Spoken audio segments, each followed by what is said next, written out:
Hello दोस्तों। आज हम पढ़ेंगे हिंदी कहानी गलती का एहसास। घने जंगल में आम का एक पेड़ था। उसकी एक शाखा के टोकर में कौवा रहता था। उसकी पेड़ की दूसरी शाखा के टोकर में एक कोयल भी रहती थी। दोनों के व्यवहार में बहुत असमानता थी, इस कारण बातचीत भी नहीं करते। कौवा स्वभाव से मतलबी व आलसी था। आवाज़ फटे बाँस की तरह कसरत थी, फिर भी घमंड में चूर रहता। जबकि कोयल स्वभाव से मिलनसार एवं नेक दिल की थी। सभी वन्य प्राणी उसकी सुरीली आवाज़ के कायल थे। वह बहुत ही परिश्रम थी। एक ही वृक्ष के एक ही जैसे दिखने वाले दो पक्षी एक एक बिना की परिश्रम की ऐसे ही जिंदगी गुजारने की फिराक में रहता, जबकि दूसरे सुबह काम पर निकल जाती, आवश्यकतानुसार संगी साथियों की सहायता करती और शाम होती अपने टोकर में सकुशल लौट आती। कौवे दिन भर भटकते करता था। जब कभी भूख लगती तो वह किसी न किसी से कुछ मांगकर खा लेता, फिर भी अपने टोकर में जाकर आराम करने लगता।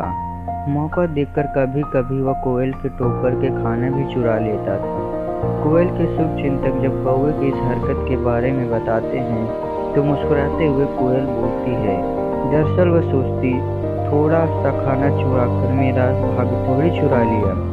एक दिन कौवे को अन्य कौवे के साथ गप्पे मारते हुए कोयल समझाने की नीयत से बोली, कौवे भाई कैसे हो? दिन दिन भर गप्पे लड़ाते रहते हो, कभी दाना चुगने क्यों नहीं जाते? इस पर मुंह बिचकाते हुए बोला, बड़ी आय सहला देने वाले। अरे खूब मजे लेता हूँ मैं, तेरे जैसे दिन भर मजदूरी करने वाला नहीं हूँ मैं। लगता है आप बुरा मान गए, मैं तो आपके लिए ही कह रही थी। अरे तू नहीं, सीधी सी बुद्धि से ज़्यादा इतना मत, अपनी औकात में रह। अपना भला खुद सोच सकता हूँ मैं, अपनी फिक्र कर रहा हूँ। चुपचाप यहाँ से चली जा। कोयल उसका तेवर देखकर चुपचाप वहाँ से उड़ चली। उसके रवैये से उसे तनिक भी हैरानी नहीं हुई, क्योंकि वह कौवे के स्वभाव अच्छी तरह परिचित थी। एक दम अचानक टेढ़ी से आंधी आई, बारिश आई। उसकी विशाल वृक्ष के आराम पेड़ अपनी जगह पर डटा रहा।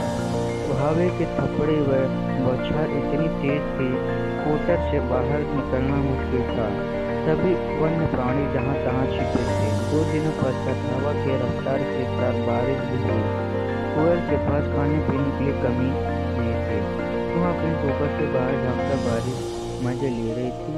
सभी कौवे के मुंह उतरा हुआ था। बारिश के कारण 2 दिन तक अन्न का एक भी दाना नसीब नहीं हुआ था। अपने टोकर के द्वारा पर वह चिंतामग्न बैठा दूरबीन में कोस रहा था। उस पर नजर पड़ी तो कोयल पूछ बैठी, कौवे भाई बहुत उदास लग रहे हो, सब खैरियत तो है? आओ ना, बारिश में नहाए, मौसम की पहली बारिश है। छप छपा छप छप, पानी में बहुत मजा आ रहा है। इस कौवा महसूस के साथ बोला, बहन तुम ही नहाओ, मेरी मन ठीक नहीं है। क्या हुआ भाई, कुछ कहो भी। क्या बताऊँ, सब मेरी गलती की सजा है। टोकर में अन्न एक भी दाना नहीं है।